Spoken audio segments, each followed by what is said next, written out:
नमस्कार दोस्तों, welcome to study पाठशाला। आइए शुरू करते हैं आज का सेशन।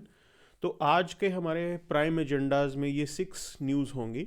यूक्रेन ने यूरोप को अपनी रशियन गैस सप्लाई रोक दी है, तो ट्रांजिट जो है वो यूक्रेन से होता था। इन चीज़ों को समझेंगे। स्पेडेक्स से जुड़ी हुई कुछ चीज़ों को जानेंगे यहाँ पे। सिमलीपाल में टाइगर को रिलीज़ कर दिया गया है, तो वहाँ पे हम PYQs देख सकते हैं। इंडियन एयरफोर्स डायलमा, तो इसको देखेंगे कि डायलमा है क्या। और एडिटोरियल्स जो हैं वो आए हैं, एक इंडियाज़ पार्लियामेंट्री प्रोसीडिंग्स, ये शशि थरूर ने जो है आज का एडिटोरियल लिखा है, तो इसको भी देखेंगे उनका क्या पॉइंट ऑफ व्यू है हमारे पार्लियामेंट्री प्रोसीडिंग्स को लेके। और पॉपुलेशन कंट्रोल, अब साउथ के स्टेट्स के अंदर पॉपुलेशन थोड़ी कम हो रही है, मतलब उनका फर्टिलिटी रेट कम है, तो उससे इम्बैलेंस हो गया है। उस प्रॉब्लम को यहाँ पे हाईलाइट किया जाएगा। चलिए शुरू करते हैं आज का सेशन, और फ्रंट पेज से हम इसको देखेंगे। So will accept the supreme court's decision on Dallewal still. Okay, तो ये सेंटर की स्टेटमेंट आई है यहाँ पे। फार्मर्स के साथ अभी भी कोई बात एज सच नहीं देखी जा रही है, तो गवर्नमेंट अपनी तरफ से कुछ नहीं कर रही है। Let the Supreme Court decide on this. Okay, तो ये अब स्टैंड है, and we have to wait and watch how things will flare up.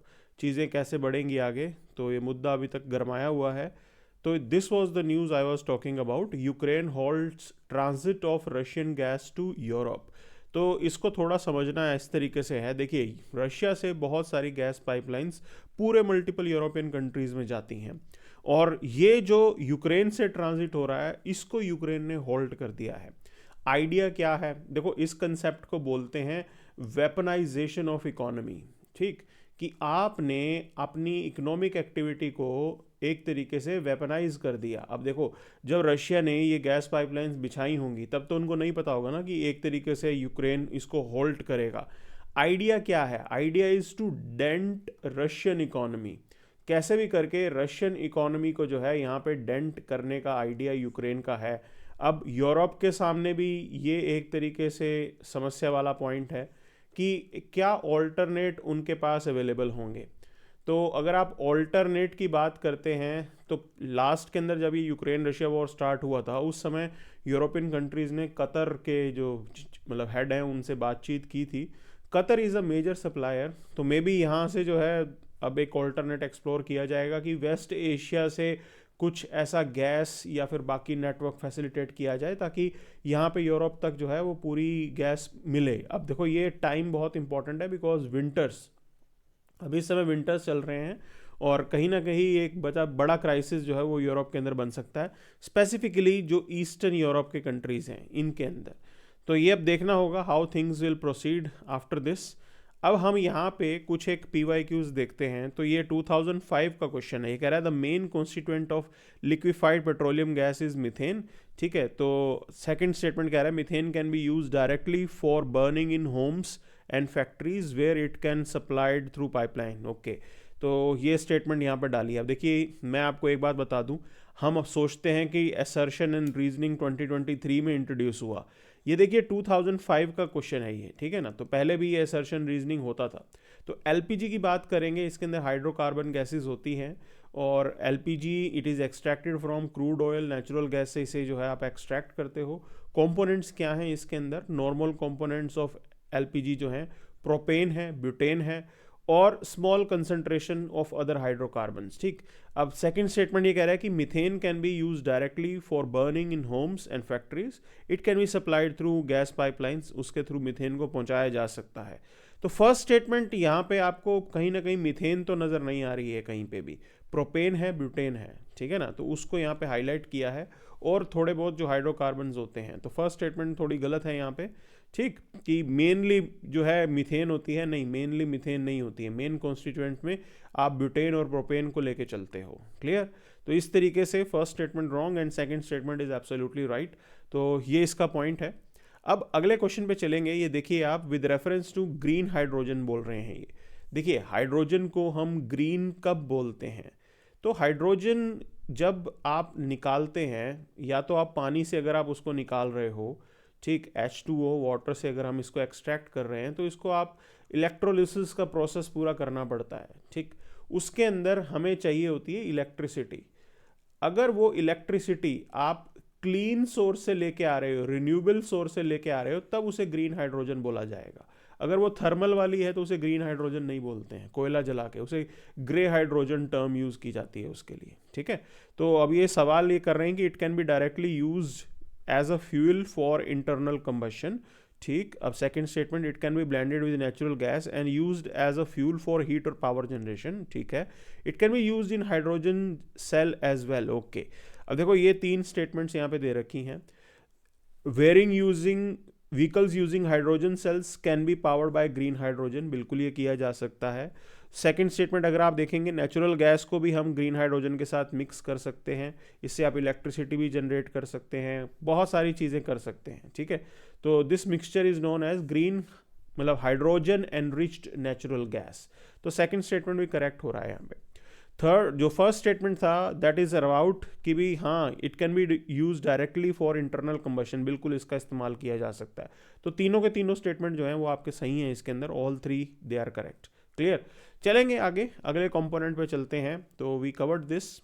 अब ये टाइगर को रिलीज किया गया है, जीनत नाम की टाइग्रेस, इनको रिलीज किया गया सिमलीपाल टाइगर रिजर्व के अंदर, ठीक है। तो यहाँ पे कुछ बात समझेंगे। देखिए, कुछ टाइगर रिजर्व्स को हम क्रिटिकल टाइगर हैबिटेट कहते हैं। अब सवाल पूछा गया, बताइए इनमें से कौन सा जो है क्रिटिकल टाइगर हैबिटेट है। अब ये क्रिटिकल टाइगर हैबिटेट का रिकॉग्निशन जो है वो हम वाइल्ड लाइफ प्रोटेक्शन एक्ट के अंडर देते हैं। क्या खासियत है उस एरिया की, इस अलग डेफिनेशन की, such areas are required to be kept as inviolate for the purpose of tiger conservation, ठीक है। आप वहाँ पे उन एरियाज़ के अंदर कोई भी एक्टिविटीज़ अलाउ नहीं करेंगे। दूसरी चीज़, आप जो उधर के शेड्यूल्ड ट्राइब्स हैं उनके राइट्स को अफेक्ट नहीं होने दोगे, without affecting the rights of scheduled tribes of other such forest dwellers. तो ये पॉइंट समझना है, मतलब जो फॉरेस्ट प्रोड्यूस वगैरह वहाँ के लोकल ट्राइब्स लाते रहते हैं उसके अंदर कोई भी रोक टोक नहीं आएगी और उस एरिया के अंदर बाहर से कोई एक्टिविटी अलाउड नहीं होगी। तो अब देखिए ये पॉइंट बोला गया है, देखो एरिया ऑफ कोर और क्रिटिकल टाइगर हैबिटेट, ये चीज़ यहाँ पे बताई हुई है, ठीक है। अब इसको कैसे नोटिफाई किया जाता है, इसको नोटिफाई किया जाता है स्टेट गवर्नमेंट्स द्वारा in consultation with expert committee. और इस क्वेश्चन की डिमांड थी लार्जेस्ट एरिया किसका है। तो ये बेसिकली अगर हम नॉर्मल लेमन टर्म्स में बात करें, सवाल ये कर रहा है कि इनमें से कौन से टाइगर रिजर्व का कोर एरिया सबसे बड़ा है।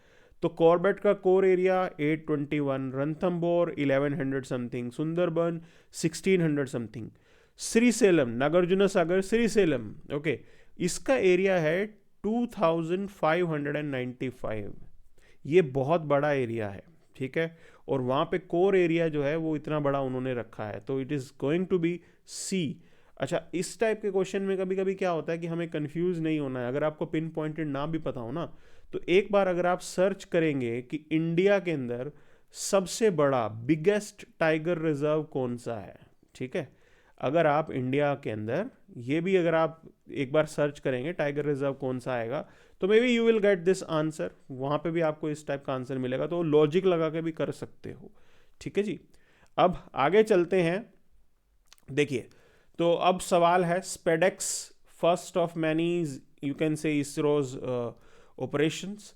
अब इसकी खासियत आपको समझनी है। देखो ये आपके सामने जो चल रहा है वीडियो, इसके अंदर ये इंटरनेशनल स्पेस स्टेशन है। तो ये इंटरनेशनल स्पेस स्टेशन बनाया कैसे जाता है, ये एक साथ पूरा नहीं भेजा जाता। इंडिया का जो गोल है by 2035 we want to have our own you can say space station. तो भारतीय अंतरिक्ष स्पेस स्टेशन उसको बोला जाएगा। अब देखो ये मॉड्यूल उसके पीछे चल रहा है, ये उसके साथ कनेक्ट कर जाएगा, ठीक है ना। भारतीय अंतरिक्ष जो है स्पेस स्टेशन की अगर मैं बात करूं तो 2035 तक हम बनाएंगे और इसके अंदर हम 5 मॉड्यूल भेजेंगे, 5 डिफरेंट मॉड्यूल्स। और ये 5 मॉड्यूल्स अलग अलग समय पे जाके इस पर्टिकुलर स्पेस स्टेशन के साथ जुड़ जाएंगे। तो उस एंगल को देखते हुए ये रिसर्च बहुत ही क्रिटिकल है हमारे लिए। देखिए इसके अंदर हम लोग टेस्ट क्या करेंगे, अभी देखो हमने 2 स्पेस क्राफ्ट, एक स्पेस सैटेलाइट्स भेजे हैं, उनको पहले 20 किलोमीटर के डिस्टेंस पे एक दूसरे से रखा जाएगा। पहले दूर करेंगे, फिर हम उसको ग्रेजुअली जो है क्लोज लेके आएंगे और उसके बाद उनको जोड़ेंगे। तो ये टेस्ट किया जाएगा यहाँ पे फ्यूचर के अंदर। अगर हम अपना बड़ा स्पेस स्टेशन चाहते हैं, हम मल्टीपल मॉड्यूल्स भेजेंगे और वो भी इसी तरीके से भेजे जाएंगे अलग अलग समय पे, और वो आपस में कनेक्ट किए जाएंगे। और फिर हम चाहते हैं कि हम इंडियन साइंटिस्ट को भेजें, तो वो भी ऐसे ही किया जाएगा। क्लियर? तो ये पूरा खेल है जो आपको समझना है यहाँ पे। फ्यूचर में आप इंडियन साइंटिस्ट को मून पे भेजना चाहते हैं या फिर कहीं और एस्ट्रोनॉट्स को भेजना चाहते हैं, that activity will be done through this particular mission. तो डीप स्पेस में जाने के लिए तो फिर हमें कहीं ना कहीं होल्ट लेना पड़ता है ना, तो वो होल्ट आपके खुद के स्पेस स्टेशन पे होगा। वो है दर्शा रहा है ये पर्टिकुलर एक्सपेरिमेंट। तो बहुत बड़ा लेवल का एक्सपेरिमेंट है और काफ़ी अच्छा एक्सपेरिमेंट है। तो अगर आप इस क्वेश्चन को देखिए यहाँ पे, ठीक है, इस सवाल को अगर हम देखें तो with reference to AstroSat the astronomical observatory launched by India, which one of the following statement is correct? Okay, तो अब ये कह रहा है कि other than US and Russia, India is the only country to have similar observatory. देखिए, हमारा competition चल रहा है जापान के साथ, हमारा कंपटीशन चल रहा है चाइना के साथ। तो समझिए आप, इंडिया के अलावा और भी कंट्रीज हैं। जापान की भी अपनी एक ऑब्जर्वेटरी है। जो यूएस की ऑब्जर्वेटरी है वो है हबल, रशिया की ऑब्जर्वेटरी है स्पेक्टर आर, और जापानीज ऑब्जर्वेटरी है सुजाकू। ठीक, ये जापानीज ऑब्जर्वेटरी है। तो सिर्फ इंडिया अकेला नहीं है, बाकी कंट्रीज की भी अपनी ऑब्जर्वेटरी है। एस्ट्रोसैट जरूर इंडिया की है। ठीक है, अब देखिए इसके अंदर कुछ और फैक्ट्स आपको समझने हैं। अब ये कह रहे हैं कि AstroSat is 2000 kg satellite placed in the orbit 1650 kilometres above. Okay, अच्छा, अब पहला ना आपको डाउट होना चाहिए कि 2000 किलो का सैटेलाइट, तो इसके अंदर अगर हमें ये पता है कि इसे PSLV से भेजा गया था, तो कोई भी चीज़ अगर आप PSLV से भेज रहे हो, PSLV की मैक्सिमम कैपेसिटी 1750 kgs होती है। इससे बड़ा वो पेलोड नहीं लेके जा सकता। तो ये जो है क्रिटिकल पॉइंट है, इसीलिए 2000 वाले जो बात होगी ये गलत हो जाएगी। So both the statements are wrong and right answer means neither 1 और 2 इसका सही आंसर होगा। तो एस्ट्रोसैट का वेट लिमिट जो यहाँ बता रखा है एग्जैक्ट, दैट इज़ 1470 kgs। इसका ड्राई मास इतना है। ठीक है, तो अभी तो है नहीं ये एग्जिस्ट करती, क्योंकि 5 साल ही इसका जो है समय था, 5 years तक इसकी ड्यूरेशन थी पूरी करके, अब ये डिस्पोज ऑफ हो चुकी है। तो इस तरीके से चीज़ों को करना है। अब सीधा जो है एडिटोरियल सेक्शंस पे चलेंगे, देखेंगे 2 एडिटोरियल मैंने आपको बताया जो। अच्छा, एक और इम्पॉर्टेंट चीज़ देखो, इंडियन मेटीरियोलॉजिकल डिपार्टमेंट को 150 ईयर्स हो गए हैं। तो this department is serving us और बहुत हेल्पफुल डिपार्टमेंट रहा है, B it cyclone and many other disasters, जहाँ पे इंडियन मेटीरियोलॉजिकल द्वारा प्रोवाइड की गई इंफॉर्मेशन हमारे लिए बहुत फ़ायदेमंद रही है। तो this is what something you should know. ठीक, अब अदर देन दिस ये हमने सारा कवर कर लिया यहाँ से जो खबरें आ रही थी। तो सीधा चलते हैं एडिटोरियल के ऊपर। तो बात है शशि थरूर साहब का एडिटोरियल की कि पार्लियामेंट्री प्रोसीडिंग्स बहुत ख़राब चल रही हैं। बिल्कुल ख़राब चल रही हैं। तो पहले मैं आपको क्रोनोलॉजी समझा दूं कि नेहरू के टाइम को बेस्ट टाइम माना जाता था, जिसमें सबकी सुनवाई होती थी, सबको टाइम मिलता था, लोग पढ़ लिख के आते थे, डिबेट बहुत अच्छी होती थी। आज जो है क्वालिटी की डिबेट नहीं हो रही है। प्रेजेंट के अंदर क्या सिचुएशन है ना, क्वालिटी डिबेट्स नहीं हो रही है। अच्छा, क्वालिटी डिबेट नहीं हो रही। अब डेमोक्रेसी को अगर आप समझेंगे तो what is this democracy is about? Democracy is about debate. ठीक, और दूसरी चीज़, अगर मुझे ब्यूरोक्रेट्स को अकाउंटेबल बनाना है, I want to fix accountability of bureaucracy. तो ब्यूरोक्रेसी की अकाउंटेबिलिटी कैसे फिक्स की जाती है? उसके लिए मिनिस्टर जो है वो सवाल करता है हमारे बिहाफ पे। हमने पॉलिटिशियंस को भेजा, वोटर ने वोट करके लेजिस्लेचर को बनाया। ठीक, और लेजिस्लेचर सवाल किससे करता है? पार्लियामेंट सवाल करेगा मिनिस्टर से। मतलब मिनिस्टर साहब को जो है लेजिस्लेचर ने भेजा है यहाँ पे। तो लेजिस्लेचर ने जब सवाल किया मिनिस्टर से, मिनिस्टर ने आगे सवाल करना है ब्यूरोक्रेट से। अब क्या हो गया, लेजिस्लेचर की प्रोसीडिंग ही नहीं हो रही, मामला यहीं गड़बड़ हो गया है। तो मिनिस्टर से भी कोई सवाल नहीं कर रहा और ना ही मिनिस्टर आगे किसी ब्यूरोक्रेट से सवाल कर रहे हैं। तो पहले क्या होता था, पार्लियामेंट्री प्रोसीडिंग जब होती थी तो वो ब्यूरोक्रेटिक अकाउंटेबिलिटी को अपहोल्ड करते थे। मतलब सवाल किया जाता था, सारे सेक्रेटरीज जो है वो कांपते थे कि हाँ अरे मेरे डिपार्टमेंट का सवाल ना आ जाए, मिनिस्टर मेरी को सवाल करेगा और मिनिस्टर साहब से पार्लियामेंट जो है सवाल करेगा। तो ये सिस्टम चलता था। अब ये चीज़ आज की डेट में डिसरप्टेड है। तो क्रिटिकल पॉइंट है ये।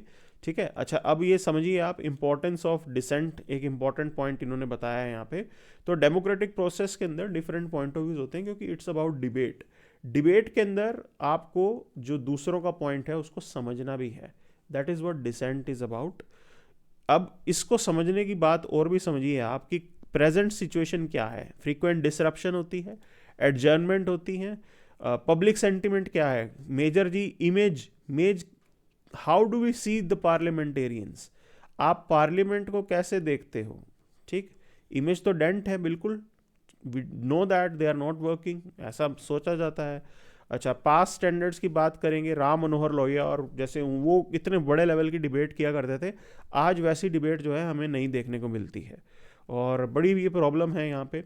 तो इसके मल्टीपल रीजंस हैं, क्रिमिनलाइजेशन ऑफ पॉलिटिक्स भी एक रीज़न है। जब आपके लेजिस्लेचर खराब क्वालिटी के जाएंगे तो उनसे क्या आप अच्छी उम्मीद करोगे। डिसएंगेजमेंट ऑफ एमपीज, अटेंडेंस नहीं है, इंटरेस्ट भी नहीं है। दूसरी चीज़, मेजर इनका काम रहता है कि ये लोग जो है इलेक्शन कैंपेनिंग पे रहते हैं, और ऐसा देखा भी गया है। तो अपना काम छोड़ के आप पार्टी के इलेक्शन पे रहोगे तो वोटर्स के लिए मतलब एक तरीके से उनके साथ फ्रॉड ही है कि अपनी कॉन्स्टिट्यूएंसी का मुद्दा आप नहीं उठा रहे हो। डिसरप्शन चल रहा है, स्लोगनियरिंग, शाउटिंग, ये सब हो रहा है यहाँ पे। गवर्नमेंट का एटीट्यूड भी खराब है, बिकॉज सिस्टम रन नहीं कर रहा, तो ये सरकार का भी फेलियर माना जाता है।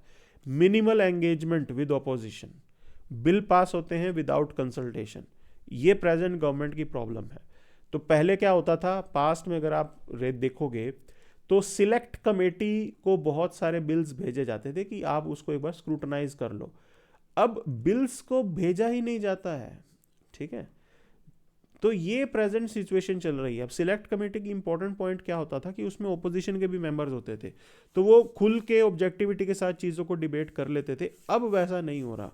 सो all these things are, you can say, contributing to diminishing the parliamentary values.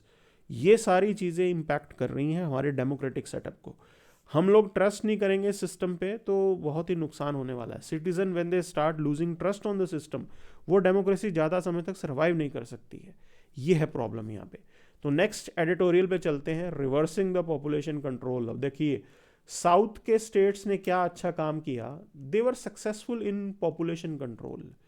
तो उन्होंने अपनी पॉपुलेशन कंट्रोल कर ली, लेकिन अब क्या होगा, डीलिमिटेशन की एक्टिविटी होनी है। डीलिमिटेशन का मतलब होता है you will be deciding with new constituencies, sorry, आपको नई कॉन्स्टिट्यूएंसीज बनानी है, ठीक है। अब न्यू कॉन्स्टिट्यूएंसीज आएंगी और इसके अंदर पॉपुलेशन क्राइटेरिया लिया जाता है। Population is one of the criteria. जिन स्टेट्स के अंदर पॉपुलेशन इंक्रीज हुआ है, डेफिनेटली उन स्टेट्स की सीट्स तो इंक्रीज होंगी। अब साउथ के स्टेट्स ने पॉपुलेशन को कंट्रोल कर लिया, मतलब उनकी सीट रिड्यूस हो जाएंगी। ऐसा होगा अगर ट्रू सेंस में डिलिमिटेशन करा दी जाए। तो अब साउथ के स्टेट्स अलार्मिंग एक स्टेटमेंट दे रहे हैं, वो कह रहे हैं कि ज़्यादा बच्चे पैदा करो। और इतना ही नहीं है, आंध्रा तो ये करने का प्लान कर रहा है कि लोकल बॉडीज़ के इलेक्शन में अगर कोई कंटेस्ट करना चाहता है तो 2 या 2 से ज़्यादा जिसके बच्चे होंगे वही लोकल बॉडीज़ में कंटेस्ट कर सकेगा। तो they are incentivising to increase the population. और सिर्फ ऐसा ही नहीं है, बाकी अगर हम कंट्रीज़ देखें, बहुत कंट्रीज़ में इस रिवर्सल को करने का कोशिश चल रही है। तो आप साउथ कोरिया में देख सकते हैं ये कोशिश चल रही है, आप चाइना में देख सकते हैं ये कोशिश चल रही है। But reality is this, it is not fruiting. वो बिल्कुल भी फ्रूटफुल नहीं चल रहा है, मतलब रिजल्ट नहीं मिल रहे हैं। क्यों? वुमेन और सबका अपना अपना करियर है, दे डोंट वांट दिस। अब इससे क्या हो रहा है कि सोशल सिस्टम साउथ में बिगड़ रहा है, और इतना ही नहीं, डेमोग्राफिक भी उधर का एंगल चेंज हो रहा है। So here something like this is happening. तो नॉर्थ से काफ़ी लोग जा रहे हैं south, and that is what the locals are alarmed about it. तो ये पॉइंट है यहाँ पे। अब मैंने आपको बता दिया कि फर्टिलिटी डिक्लाइन अगर होती है तो रिवर्सल करना इतना आसान नहीं होता। तो difficult to achieve significant reversal, that is what the point is. हमने देखा था चाइना ने पहले वन चाइना पॉलिसी रखी, उसके बहुत नेगेटिव इम्पैक्ट हुए। अब लेबर की वहाँ पे शॉर्टेज है, ठीक है, तो लेबर एवरेज एज जो है वो इंक्रीज़ हो गई है। साउथ के स्टेट्स का भी ऐसा ही है। इंडिया की अगर आप डोमेस्टिकली बात करोगे तो हमारे यहाँ पे साउथ के जो स्टेट्स हैं वहाँ एवरेज एज ज़्यादा है एज़ कम्पेयर टू नॉर्थ। तो this is something which is you can say alarming, ये डिस्टॉर्ट कर देगा वहाँ की जो है डेमोग्राफिया को. That's why their politicians are saying that कि अभी बच्चे ज़्यादा बढ़ाओ, बट ऐसा होने वाला नहीं है. तो ये बड़ा चैलेंज है. How it will be done, it's a challenging thing. I told you, Japan, south Korea, वहाँ तो ये चला नहीं. ठीक, तो कैसे किया जाएगा demographic divide? Idea is same कि आपको नॉर्थ की पॉपुलेशन कंट्रोल करनी पड़ेगी.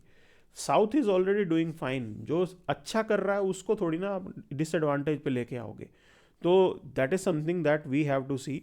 अच्छा, इधर वुमेन रोल और उनका इसका इम्पैक्ट भी ज़रूरी है. अब देखो, अगर आप बर्थ रेट को बढ़ाने की बात कर रहे हो तो women career definitely it will be impacted. तो ये सबसे बड़ा कॉन्सिक्वेंस होगा जो हमने जेंडर जस्टिस, जेंडर इक्वालिटी में अचीव किया है, वो सब यहाँ पे इम्पैक्ट हो सकता है.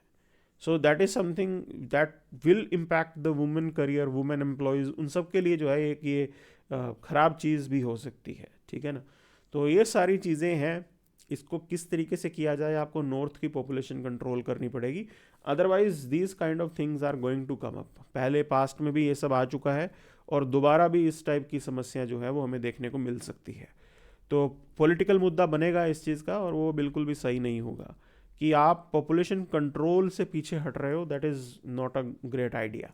The race for fighters, Indian air force dilemma. अब देखिए डायलमा हमारे यहाँ पे क्या है. देखो, एक चीज़ समझिए आप, डिप्लीटिंग हमारा स्क्वाड्रन है, ये सबसे बड़ी समस्या हम देख रहे हैं. चाइना की बात करें, China already has two, you can say fifth generation plane. 2 plane उनके पास हैं और उनमें से एक पाकिस्तान को भी दिया जाएगा. ठीक है ना. Pakistan is also going to hold 5th generation squadron. US already has it.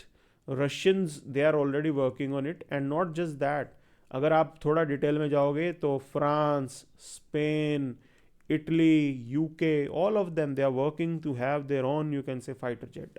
अब देखिए ये लोग इतना आगे क्यों जा पाए इस टेक्नोलॉजी में फाइटर जेट से, क्योंकि उनके पास खुद का प्रोडक्शन सेंटर है. किस चीज़ का? इस फाइटर जेट के अंदर सबसे इंपॉर्टेंट पार्ट है वो है उसका इंजन. इंडिया के सामने समस्या क्या है, ये सबसे बड़ी प्रॉब्लम है इंडिया की, that we don't manufacture this. हम ये चीज़ मैन्युफैक्चर नहीं करते हैं. तो ये सबसे बड़ी दिक्कत है, और जब तक आप इसको दूर नहीं करोगे तो आपका 5th जनरेशन फाइटर जेट का सपना कंप्लीट भी नहीं हो सकता. एट प्रेजेंट हम लोग तेजस के ऊपर काम कर रहे हैं. तेजस मैक 2 वर्जन आएगा. ठीक, ये प्रेजेंट वाले से इम्प्रूव्ड वर्जन होगा. उसके अंदर भी आप F414 इंजन यूज़ कर रहे हो. ये जनरल इंजीनियरिंग का जो है एक तरीके से इंजन है, ये यूएस की कंपनी से आप ले रहे हो. ये भी हम डोमेस्टिकली नहीं बना पा रहे हैं. तो ये सबसे बड़ा डायलेमा एक हमारे सामने है. दूसरी चीज़, India was suppose to induct 500 fighter jets. 500 fighter jets अभी हमने कुछ सालों में ऐड करने थे, और idea was this, they should be locally made. लेकिन अब बात यह है, टेक्नोलॉजिकल एडवांटेज क्या आपके पास होगी, ये सबसे बड़ा सवाल है. क्यों? आपका अगर 4th जनरेशन प्लेन आप लेके आ रहे हो, 4th जनरेशन प्लेन एक 5th जनरेशन प्लेन के सामने बच्चे जैसा होगा, वो उतना इफेक्टिव नहीं होगा. तो ये सबसे बड़ी दिक्कत है. तो क्या अब इंडियन एयरफोर्स को उस 4th जनरेशन के प्लेन्स जो हम 500 लेने वाले हैं वो लेना चाहिए, या we should go for the advancement? That is the dilemma it is talking about. ठीक, तो ये इतना आसान नहीं है. बाकी कंट्रीज हमसे आगे निकल गए हैं. देखो, मैं रियलिटी समझा रहा हूँ आपको कि हमने जब ये LCA का प्लान किया था, लाइट कॉम्बैट एयरक्राफ्ट का प्लान किया था, बहुत पुराना है, इंदिरा गांधी के टाइम पे जो है इसको शुरू किया गया था. तब से जाके अब 20-25 साल में आप ये तेजस बना पाए हो. तो अब वो एक तरीके से आउटडेटेड हो गई है वो टेक्नोलॉजी. दुनिया हमसे बहुत फास्ट रेट पे चल रही है. चाइना 6th जनरेशन प्लेन की बात कर रहा है जिसके अंदर पायलट्स की ज़रूरत ही नहीं पड़ेगी. वो इतने एडवांस लेवल पे जा रहे हैं. So that is something we have to be, you can say, taking care of. और अगर आप टेक्नोलॉजिकल एडवांसमेंट पे नहीं जाते हो तो आपके प्लेन्स जो हैं वो मतलब 5th जनरेशन फाइटर जेट के सामने उतने इफेक्टिव नहीं होंगे. तो ये हमें सोचना है. ठीक है. And this is the point. So Bangladesh के आर्मी चीफ ने कुछ एक स्टेटमेंट्स दिए हैं. तो वो एंटी इंडिया जो रिटोरिक चल रहा था उसको थोड़ा काम डाउन किया है इन्होंने. तो इन्होंने कुछ चीज़ों को बताया. इन्होंने कहा कि इंडिया और बांग्लादेश का रिलेशन म्यूचुअली एक दूसरे के ऊपर डिपेंडेंट हैं हम, बिल्कुल सही बात है। We are dependent on each other, specifically from the national security perspective. Bangladesh हमारे लिए ज़रूरी है, हम उनके लिए ज़रूरी हैं, this is what he is pointing out. तो ये थोड़ा ईज आउट कर रहे हैं दोनों देशों के बीच में जो भी अभी तक टेम्प चल रहा था रिलेशन ख़राब, उसको ठीक किया है इन्होंने। तो ये था आपका आज का session. Thank you very much.